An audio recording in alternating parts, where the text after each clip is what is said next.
do it. We got... God, that always gets me. It gets me every time.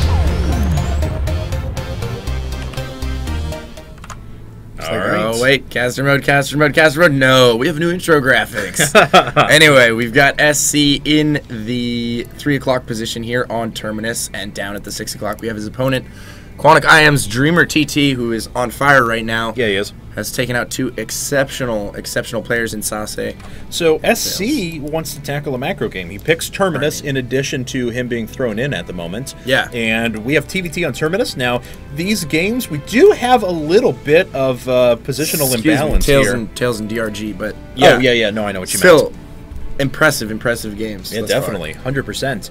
And right now, though, he goes up against SC, who, like I said, probably wants to play a macro game. TVT on this usually goes, you either have quick air war, or you have billion-hour-long positional tank battles in the middle of this ginormous map. Yeah, very true. Drop play also really good on this map. Yeah, definitely. If you can go with some sort of a bio opener into quick 3 base, I really like that. And then just follow it up with additional factories later on when you actually have the gas to support that many factories. I'm a huge fan of players that open with bio and take aggressive expansions and try and go into draw play. Both players actually going gas first. SC's is way before DreamerTT's, though. So that was actually 11 gas, I believe. Interesting. So, yeah, we'll see how that actually pans out as we have Barracks following that. Rax is at almost an identical time. But of course... So, both players definitely going to go mech here. Fast as possible. Banshee maybe. Could be. Then transition into bio. You know, we do see a lot of Banshee openers on this map. It is so wide open. You have a lot of room to work around the main and find little nooks and crannies to do damage. It's just so hard to cover everything on this map. Definitely. It's really, really difficult. All right, so we'll see what they both end up going into here in just a second. But they do have some flexibility with the amount of gas that they're going to be getting here in a second. I would not think that we're going to see very fast expansions out of these players unless we're seeing, you know, a Banshee into a later expand or something like that. SC does scout his opponent very quickly, and taking a look at DreamerTT's vision, he's not even sent out an SEV quite yet. This is very interesting. I wonder why, you know, both players opened with such an early gas on this map in particular. It seems like, you know, they both had a similar build set and planned out for this map in specific, and I'm just kind of curious why. It's such a macro map. We do see a lot of foreign players go for gasless fast expand on this map.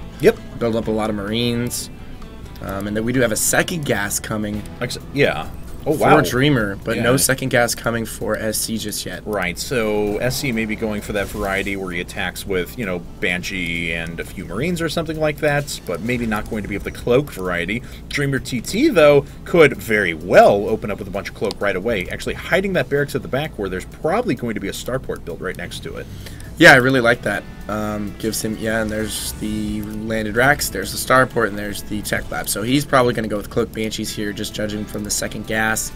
SC not trying to be as sneaky about what he's doing. Did move his factory and starport over a little bit, but still I think those are going to be within any sort of obvious scan range. Yeah, definitely. Even if it's between the main and the natural, he'll probably catch that.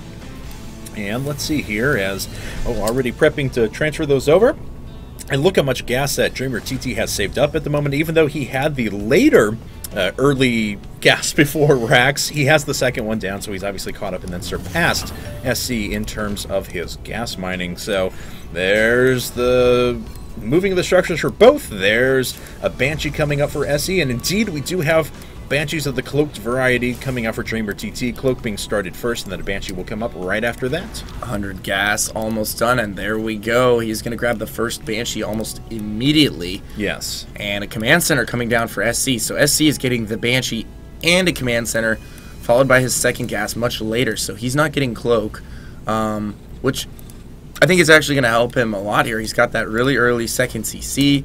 If he follows this up with maybe a Raven or and it gets an NG Bay down. We do have a Viking coming up right after the starport. And the Viking in conjunction with extra scans should be enough to shut down the Cloak Banshees, but there's still going to be an opportunity. I've seen players that even with Raven, even with extra... Tough. Yeah, you just take a lot of damage to the Banshees. It just happens. Even with a single Viking. Oh, wow. DreamerTT actually adding a second Rax now off of he has like no economy. Marines, and he hardly has any anti-air. So SC doesn't even really need Cloak. He can just get in there and do a ton of damage. There's only 3 Marines out on the field right now. Yeah, and SC could just kill all those. And with good control, that's exactly what he'll do. As this Hellion looks like it's about to fall. And now he's finally going to take out the Marines, and he will do so. And this Banshee is... Oh, it started to pull back. It started to pull back because there's already Marines. And he has plenty of anti-air defense. Look how many Marines he has. SC is going to come up huge right here. 2 Marines do pop out of that reactor Drax. And there is the Cloaked Banshee in the mineral line right now, but scans are coming, and the second orbital is coming as well. So he almost has 2 scans saved up on his main, and that second orbital is going to finish. So it looks like he's okay with taking a little bit of damage right now. He doesn't worry. He's not worried about the Marines. He was waiting for the second Viking, I think. Yep. And he has a Raven coming up. Waited a little too long on it. Oh! 8 points of health. He does have another scan in the chamber in 3 seconds, though, so that'll drop down in a second. The Banshee will steal a couple more kills, but scan, please, maybe. Is he waiting for Cloak to run out? Oh, 12 kill Banshee. There we go. Oh, I had 1 energy on Cloak. And let's actually see. Okay, so we have a slight supply advantage for SC, but bear in mind he's on an expansion and he's going to be on pretty good tech here in a second as well. Yeah. Whereas DreamerTT decided to just go second rack so we can pump out as many units as he could. I totally agree with that. He's going to really pull ahead in economy here, and he's going to get tanks and siege mode, and he can just play a defensive style with Marine tank, Viking, Raven, and the Raven's actually going to provide a lot of support too with the option for auto turrets and PDDs. So I think he's in a great spot right now. Yeah, sad we just don't see Mass Seeker Missile. Anyway, DreamerTT will finish Siege a little bit before SC does, so yes, he'll have the opportunity to push, but it seems like he's going 100% all in here. Yeah, I mean, he's got a reactored starport off of 1 base, in addition to now 3 racks and a factory. Yeah, he's going to make 1 big push. We already saw that he's fine with pulling an incredible amount of SCVs and just trying to overwhelm his opponents. A little bit different situation, though, as he doesn't have an obvious advantage in this game, and even with double producing those Vikings, there's a good chance with the increased Marine count and things like that, that SC is still going to be able to take control of the sky. Definitely true, and SC's Siege is actually finished now, so he can set up a very defensive position and just hold on for dear life here. And the air war, I wouldn't say necessarily one player has an advantage over the other than the fact that DreamerTT does have the reactored starport, so he can produce 2 Vikings at a time, but they're still even on Viking count. Yeah. They're both at 4 right now. Or actually, I think Dreamer might be at 3. They're both at 4, Okay, they're both at 4 right now. So Dreamer's going to start slowly pulling ahead, but, oh, a little advantage now for SC, as 1 Viking goes down right away, and he had the advantage in Viking sitting there, and he's going to chase this back, almost killing a 2nd Viking. So a very nice little win there for SC. Yeah, and SC now setting up that defensive position we spoke about earlier. A lot of SCVs pulled off the line to start repairing. Looks like he's going to try and set up a contain, but containing him outside of his natural isn't really going to help you out at this point in the game, especially when you don't have an expansion behind this. Right. Maybe if you had expanded, or if you were double expanding right now or something like that. But the way he's producing units, he has no intention of doing any such thing. No. I mean, if...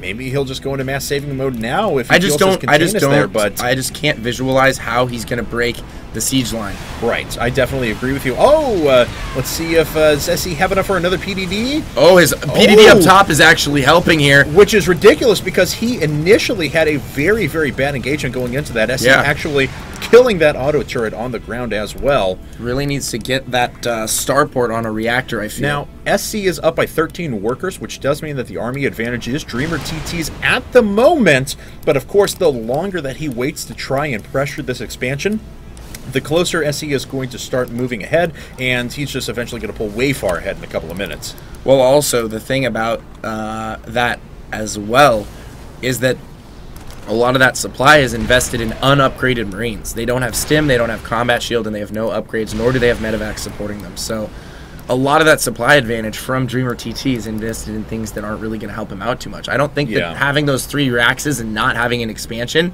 is really helping him out right now. I mean, what use are the Marines to him right now? Exactly. He could have an expansion right now. He could have 2 expansions right now if he saved that money and decided to invest it elsewhere. I mean, and now SC's infrastructure matches his opponent, but he's got the extra mining base, and he's got better upgrades coming down. No combat shield, no stim, no nothing for these Marines, which, as you said, and this isn't even taking into account their upgraded form, aren't really going to offer that much support at the moment. Yeah, he's dropping a bunker. I mean, it looks like he's almost creeping on a Zerg position. Yeah. on a Zerg player. I mean, SC has to be okay with this position that he's in right now. I imagine he is. He's playing very patiently, too. Yeah. And he's got to watch out and make sure, because he did just take quite a hit there to his Air Force. But he's actually just pretty much giving up the air battle and going to the ground. Okay, now there he goes, starting another Viking, but was doing nothing but just producing tanks and Marines for a while there. He needs to be careful here. You know, Dreamer has some pretty significant air control. He can continue to work his way up. Still no combat shield or stim for DreamerTT. I really don't like that. If he's working off of 3 racks, you have to get some sort of defense and some sort of upgrades on your Marines as well. And he can't use them for anything right now. They're just kind of supplemental units that aren't really helping in the tank battle or in the air war. Definitely. And we'll see what... This is still such kind of a weird game at the moment. Certainly not a typical Terminus game, although... Dreamer's in position to those tanks. He can start whittling those down slowly but surely. Nice timing on the SCVs coming up as well to offer a repair. They got to save this one tank. No. So it's just a trade for 2 for 1 at the moment. If he had been able to kill all 3 tanks without suffering any losses, I think he would have been in a lot better spot. But, oh no, and 1 tank actually comes in range of the one on the high ground. So SC going to start winning back that war. Yes, nice. He does kill the tank. Very well done. So great scans coming out of SC. He's been saving scans, obviously, in preparation for the siege push. And, you know, I don't think Dreamer has even close to enough, and he's not getting a CC still. So this is 100% all in. I mean, that's all there is to it. Yeah. And Stim might finish here pretty soon for SC, and when Stim does finish, he's just going to be able to absolutely mow through Dreamer's force. He can just play this, sit back and wait for a second. Absolutely. Because just as you said, as soon as Stim finishes, he pushes up and breaks the spot. So and Stim is just about 85% done. Yeah, got about 35 seconds left, though. So it's just excruciating waiting for this to happen. Man, he's going to get those 2 bunkers up as well. Yeah. Could land those Vikings, drop a PDD, drop a few auto turrets. Things might actually there's a huge drop inside of the main. Or not only a drop, but the Vikings are coming by. He gives up the air war and actually just annihilates this position. This could force DreamerTT's hand. Yeah, it really could. I think he's going to have to all in here. That's his only option. He's going to lose his entire main. And here we go. Stim is finished. All the Marines stimming and just devastating everything that DreamerTT has remaining. And that, my friends, is GG. Wow, what a good move out of SC to buy himself some more time and force DreamerTT's hand. A very smartly game played for him from point A to point B. The 17-minute all-in one base, though? I mean, come on. No, I understand. If you're going to one base all-in, you've got to end the game before the 17-minute mark. Yeah, but, you know, DreamerTT, he had 2 very good wins there for QIM. Oh, he certainly did. But coLMVP brings it right back. SC ties it up 2-2 as we head into game number 5. 是上将。